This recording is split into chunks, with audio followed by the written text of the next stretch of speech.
ভাই হতো ককাই হতো ঘৰ হেৰুৱাবি বাৰী হেৰুৱাবি আৰু হেৰুৱাবি জাতি।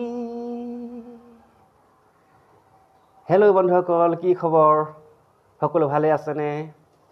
বৰ্তমান অসমৰ যিসকল ৬ জনগোষ্ঠীয়ে জনজাতিকৰণ বিচাৰি আছিল, তেখেতসকলৰ জনজাতিকৰণ অসম্ভৱ হৈ পৰিছে।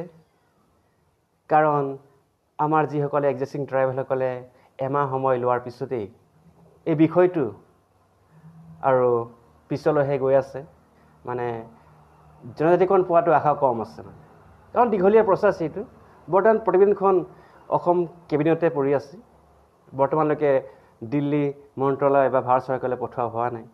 তাৰপিছতো বহুতো দীঘলীয়া প্ৰচেছ আছে। ছ'চিয়েল ছাৰ্ভে আছে, RGI আছে, NCST আছে, ৰাষ্ট্ৰপতি চাইন আছে, ৰাজ্যসভা আছে, লোকসভা আছে। কিমানখিনি বাগৰিব লাগিব, তাৰপিছতে জনজাতিকৰণ হ'ব নহ'ব, মানে আশা নিৰাশা ক'ব নোৱাৰি। মানে আৰু যিসকলে লাড্ডু খাইছিল, ফটকা ফুটাইছিল, যোৱা 29 তাৰিখে যি অসম বিধানসভা সভাত প্ৰতিবেদনখন দাখিল কৰা হৈছিল, মানে ST পালেই। তাৰমানে মিঠাই খোৱা, ফটকা খোৱা, মানে ফটকা ফুটোৱা, এইবোৰতো কৰিব হোৱা নাছিল আপোনালোকৰ। বহুত দীঘলীয়া প্ৰচেছ আছে। গতিকে আশা বাদ দিয়ক।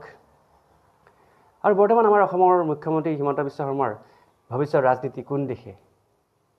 এইবাৰ ৬ জনগোষ্ঠীক জনজাতিকৰণ নকৰিলে ভোটটো নাপায়।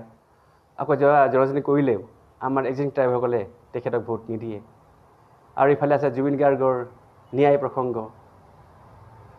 আকৌ এবাৰতো মুছলিমে তেখেতক ভোট নিদিয়ে। গতিকে এবাৰ মহা বিপদত পৰিছে আমাৰ মুখ্যমন্ত্ৰীজন।